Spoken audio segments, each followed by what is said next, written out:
Dear students, पिछले video में मैंने आपसे बात की थी कि ऑडिटिंग लग्जरी नहीं है बल्कि आज के समय में नेसेसिटी है। संस्था को अपनी कार्य क्षमता बढ़ाने के लिए, व्यवसाय को जीवित रखने के लिए, प्रतिष्ठा बनाए रखने के लिए ऑडिटिंग आवश्यक है। आज उसी से आगे बात शुरू करूँगा कि ऑडिटिंग के उद्देश्य क्या हैं, एरर्स और फ्रॉड्स किस किस तरह के होते हैं और उनमें क्या डिफरेंस होता है, उसके बारे में बात करूंगा। फिलहाल मैं बात आपसे स्टार्ट कर रहा हूं। ऑब्जेक्ट्स ऑफ ऑडिटिंग, अंकेक्षण के क्या उद्देश्य हैं। अंकेक्षक के लिए अंकेक्षण के उद्देश्यों को जानना या इसके लिए स्पष्ट होना बहुत महत्वपूर्ण होता है, क्योंकि उद्देश्यों के आधार पर ही अंकेक्षक अपने कार्यक्षेत्र का निर्धारण करता है। इसलिए ऑडिटर को चाहिए कि अपने नियोक्ता से रिटन में ऑब्जेक्ट्स ऑडिटिंग के क्या हैं उनको ले ले, ताकि भविष्य में कोई डिस्प्यूट पैदा नहीं हो अंकेक्षक के उत्तरदायित्व के संबंध में। मुख्य रूप से अंकेक्षण के उद्देश्यों में पहला उद्देश्य माना जाता है अंतिम खातों की सच्चाई एवं शुद्धता की जांच करना। सबसे महत्वपूर्ण उद्देश्य है अंकेक्षक ये पता लगाए कि लाभ हानि खाता एक निश्चित समय पर व्यवसाय की सही व उचित लाभ या हानि की स्थिति को प्रकट करता है या नहीं करता है। इसी तरह चिट्ठा व्यवसाय की सही व उचित आर्थिक स्थिति को बताता है या नहीं बताता है। तो लाभ हानि खाता और चिट्ठा सही चित्रण कर रहे हैं व्यवसाय का, इसके बारे में अपने कमेंट्स देना, उनकी जांच करके रिपोर्ट देना अंकेक्षक का मुख्य उद्देश्य माना जाता है। इसके अलावा भी अशुद्धियों का पता लगाना भी अंकेक्षण का एक उद्देश्य माना जाता है। अंकेक्षण कार्य में बहुत सी अशुद्धियां अंकेक्षण कार्य के दौरान पता चल जाती हैं और उसमें सुधार भी कर दिया जाता है। कुछ अशुद्धियां इस तरह की होती हैं जो सामान्य प्रक्रिया में पता नहीं चलती हैं, परंतु अंकेक्षक अपने ज्ञान व अनुभव के आधार पर उनको भी पता कर लेता है और उसमें सुधार करवा देता है। इसी तरह कपट का पता लगाना भी अंकेक्षण का एक उद्देश्य माना जाता है। हालांकि हम जानते हैं कि कपट जिन व्यक्तियों के द्वारा किया जाता है वो सामान्य व्यक्तियों से अधिक होशियार होते हैं, इसलिए कपट को ढूंढ निकालना बड़ा आसान नहीं होता है। एक कुशल व अनुभवी अंकेक्षक ही इसको करने में सफल हो पाता है। कपट को ढूंढने और निकालने के लिए अंकेक्षक को प्रमाणन और सत्यापन, वाउचिंग और वेरिफिकेशन की विधियों का प्रयोग करना पड़ता है। प्रमाणन और सत्यापन एक अंकेक्षक के लिए जासूसी कुत्ते की तरह होते हैं, जिनकी सहायता के बिना अंकेक्षक स्वयं कुछ भी नहीं कर सकता है। इसलिए अंकेक्षक को प्रमाणन और सत्यापन का अधिकाधिक प्रयोग करना चाहिए ताकि कपट आदि का पता लगाया जा सके। प्रमाणन, वाउचिंग और वेरिफिकेशन अगले पॉइंट्स में मैं फिर आपसे डिस्कस करूंगा क्या होते हैं। फिलहाल इन दो टेक्निक्स का प्रयोग करके कपट या गबन का पता लगाया जा सकता है। इसी तरह कपट व अशुद्धियों को रोकना भी अंकेक्षण का एक उद्देश्य माना जाता है। हालांकि हम जानते हैं कि अंकेक्षण कार्य के द्वारा प्रत्यक्ष रूप से कपट व अशुद्धियों को नहीं रोका जाता है, नहीं ये उसके कार्यक्षेत्र में आता है, लेकिन अंकेक्षण कार्य अपने आप ही परोक्ष रूप से अशुद्धियों और गबन को कम कर देता है। क्यों? क्योंकि जब संस्था के कर्मचारियों को पता चलेगा कि उनके कार्यों की जांच एक स्वतंत्र, योग्य और कुशल व्यक्ति के द्वारा निष्पक्ष रूप से की जानी है, तो वो अपना काम अधिक होशियारी से करेंगे, ईमानदारी से करेंगे और गबन करते हुए डरेंगे। तो अंकेक्षण जब आप अपनी बुक्स का कराते हैं तो एक साइकोलॉजिकल प्रेशर एम्प्लॉइज पे होता है कि वो अधिक होशियार और चौकन्ने होकर के अपने कार्यों को संपादित करें, तो जिससे कपट व अशुद्धियां रुकती हैं और संस्था का लाभ होता है। एक और उद्देश्य माना जाता है प्रबंधकों को सलाह देना। जब आप एज ए ऑडिटर हिसाब किताब की परीक्षा करते हैं, जांच करते हैं, तो संस्था की बहुत सी कमजोरियों की जानकारी आपको मिल जाती है और आप एक विशेषज्ञ के नाते में इस स्थिति में होते हैं कि प्रबंधकों को उचित सलाह दे सकें। तो अंकेक्षण प्रबंधकों को संस्था की कमजोरियों के बारे में सलाह देता है और उस सलाह पर अमल करके प्रबंधक अपनी संस्था की भावी नीतियों का निर्धारण कर सकते हैं और अपने प्रॉफिटेबिलिटी और लाभ को बढ़ा सकते हैं। तो मुख्य रूप से ये 5 उद्देश्य माने जाते हैं अंकेक्षण या ऑडिटिंग के। अब मैं आपसे बात करूंगा एरर्स एंड फ्रॉड्स की, अशुद्धियां एवं गबन। अशुद्धियों को शाब्दिक अर्थ में अगर हम समझें तो उचित सावधानी के बावजूद भी अशुद्धि या गलती होना स्वाभाविक है, क्योंकि मानव स्वभाव ही है गलती करने का। लेकिन इसमें गलती व्यक्ति द्वारा जानबूझकर नहीं की जाती है, वरन सावधानी न बरतने के कारण अशुद्धियां होती हैं। इसके लिए किसी योजना को बनाने की जरूरत नहीं होती है और इन अशुद्धियों का संस्था को लाभ भी हो सकता है, हानि भी हो सकती है और ये भी हो सकता है कि इन अशुद्धियों का संस्था के लाभ हानि खाते या बैलेंस शीट पर कोई प्रभाव ही न पड़े। मीन्स क्षतिपूरक अशुद्धियां अगर हैं जो एक दूसरे के प्रभाव को न्यूट्रलाइज कर देती हैं, तो उन अशुद्धियों का फिर कोई संस्था पे प्रभाव नहीं पड़ता है। अशुद्धियां चूंकि बहुत योजनाबद्ध तरीके से जानबूझ के नहीं की जाती हैं, तो इनको ऑडिटिंग के दौरान ढूंढ निकालना भी आसान होता है। कितने तरह की अशुद्धियां होती हैं तो देखिएगा, पहला पॉइंट सैद्धांतिक अशुद्धियां, एरर्स ऑफ प्रिंसिपल। व्यापारिक व्यवहारों को लेखा पुस्तकों में लिखने के कुछ निश्चित सिद्धांत होते हैं। अगर आप इन सिद्धांतों की अवहेलना करके लेखा कर देंगे तो ये अशुद्धियां सैद्धांतिक अशुद्धियां कहलाएंगी। जैसे पूंजीगत खर्चे को मैं आयगत में लिख दूं, आयगत खर्चों को पूंजीगत में लिख दूं, तो तलपट पर तो इनका कोई प्रभाव नहीं पड़ेगा, लेकिन प्रॉफिट एंड लॉस अकाउंट और बैलेंस शीट पर इसका इफेक्ट जरूर आएगा। तो सैद्धांतिक अशुद्धियां जिसमें सिद्धांतों को आप दरनिकार कर देते हैं। भूल की अशुद्धियां, एरर्स ऑफ ओमिशन। जब कोई व्यवहार लेखा पुस्तकों में लिखे जाने से छूट जाए, रह जाए, तो वो अशुद्धि भूल की अशुद्धि कहलाती है। और ये 2 तरह से हो सकती है, मतलब पूर्ण भूल की अशुद्धि और आंशिक भूल की अशुद्धि। जैसे राम को माल बेचा 500 रुपये का, लेकिन सेल्स बुक में ही लिखना भूल गए, तो ये कंप्लीट ओमिशन है, पूर्ण भूल मानी जाएगी। लेकिन राम को 500 रुपये का माल बेचा, विक्रय पुस्तक में तो लिख दिया, लेकिन राम के खाते में एंट्री नहीं की है, तो ये आंशिक भूल मानी जाएगी। पूर्ण भूल अगर है तो वो तलपट द्वारा प्रकट नहीं होती है, लेकिन आंशिक भूल है तो वो जब आप अपना तलपट बनाएंगे तो उस समय आपको दिख जाएगी, आप उसमें सुधार करा सकते हैं। तीसरा तरीका होता है क्षतिपूरक, कंपनसेटिंग एरर्स।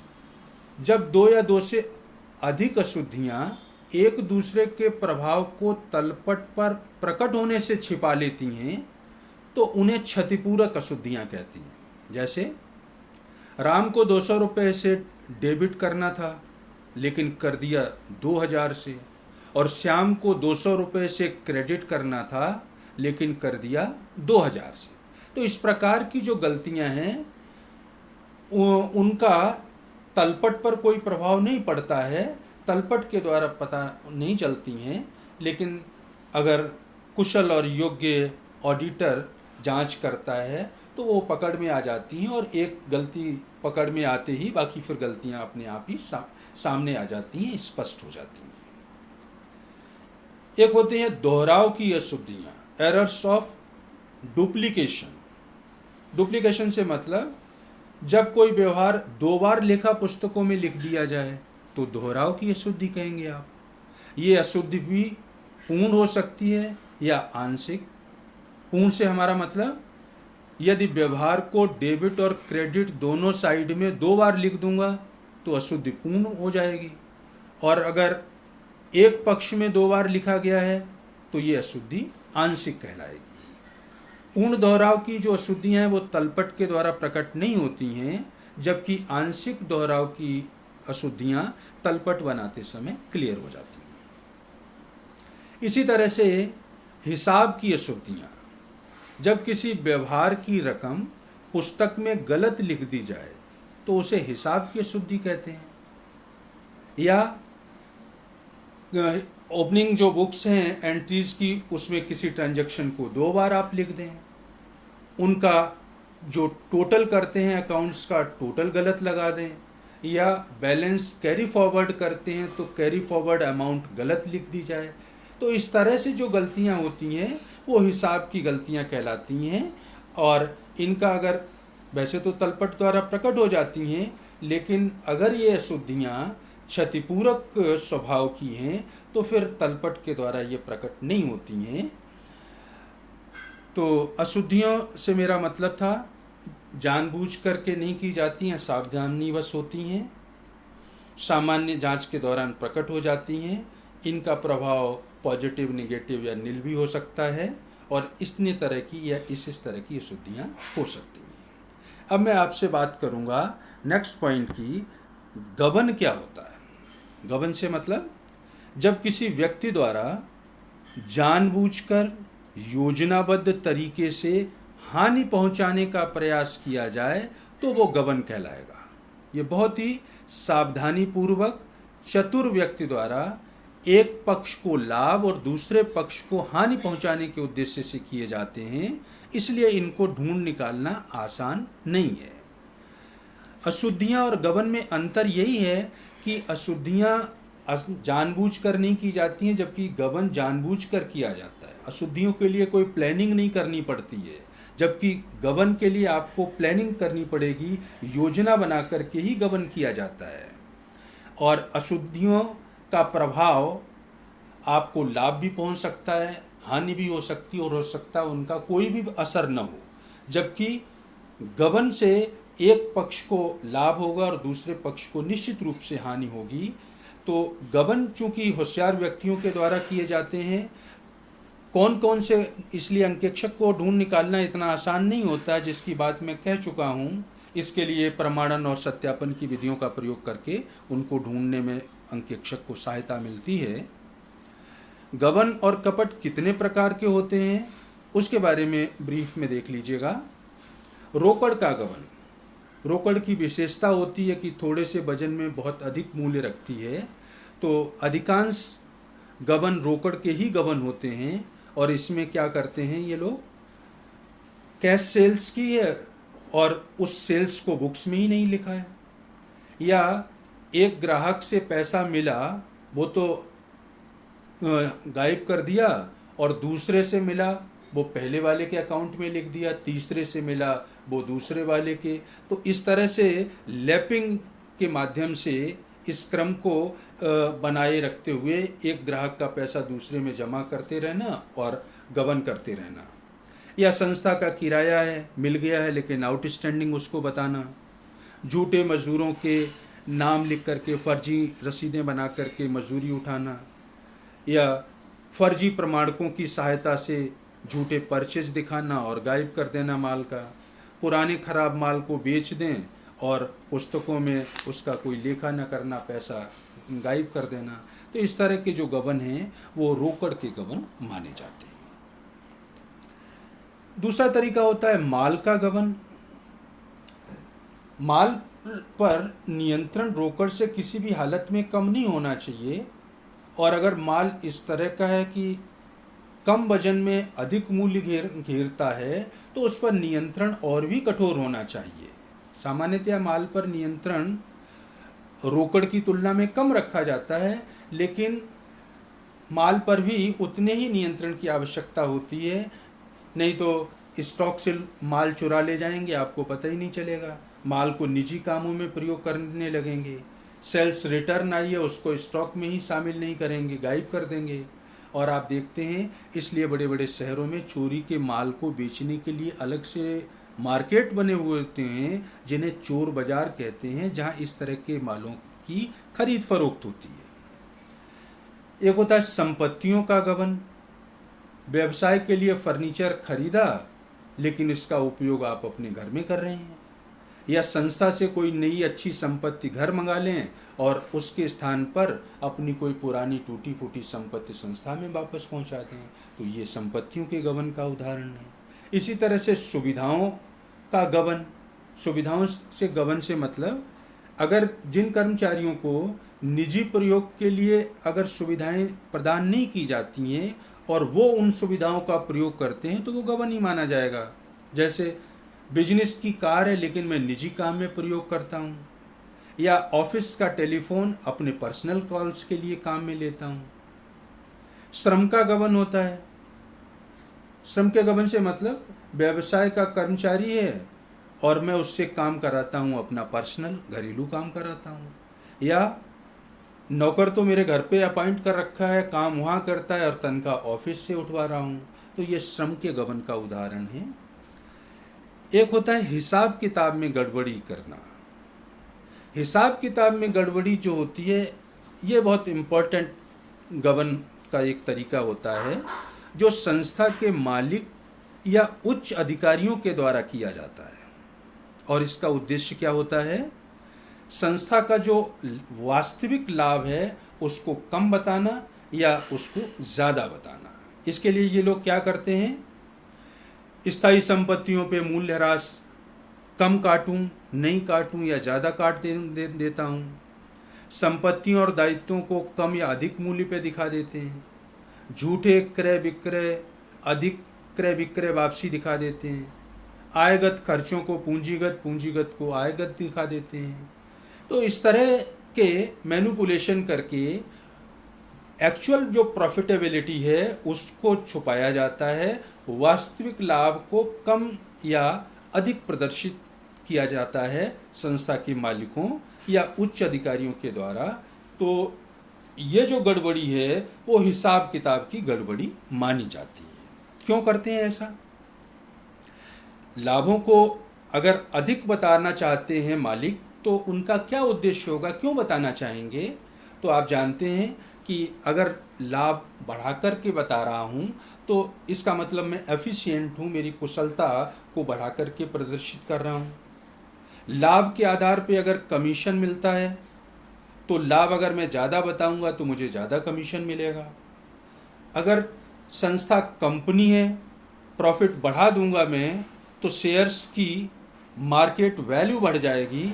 मार्केट वैल्यू बढ़ जाएगी तो मैं अपने पास जो शेयर्स हैं प्रमोटर्स के या ऑफिसर्स के पास, वो अपने शेयर्स को ऊंची कीमत पर बेचने में संभव हो पाएंगे। संस्था चूँकि प्रॉफिटेबिलिटी ज़्यादा है, बढ़ गई है, तो क्रेडिट बढ़ जाएगी। क्रेडिट या साख बढ़ने से क्या होगा कि जब भी अब संस्था नया इशू लाएगी शेयर्स या डिवेंचर्स का, तो प्रीमियम पर इशू करेंगे, ज़्यादा पैसा प्राप्त करेंगे, प्रतिद्वंदियों को धोखा दे सकते हैं और सरकार का विश्वास जीत सकते हैं, क्योंकि अच्छा काम कर रही हैं, बहुत अच्छा प्रॉफिट अर्न कर रही हैं, इकोनॉमी में हेल्प कर रही हैं, तो सरकार का सॉफ्ट कॉर्नर होगा, तो सरकार से अपनी बात भी मनवा सकते हैं। और सबसे इम्पोर्टेंट काम होता है ब्लैक मनी को वाइट मनी में कन्वर्ट करना। तो ये कुछ एक कारण हैं जिनके लिए मालिक या उच्च अधिकारियों के द्वारा संस्था के वास्तविक लाभ को बढ़ा करके प्रस्तुत किया जाता है।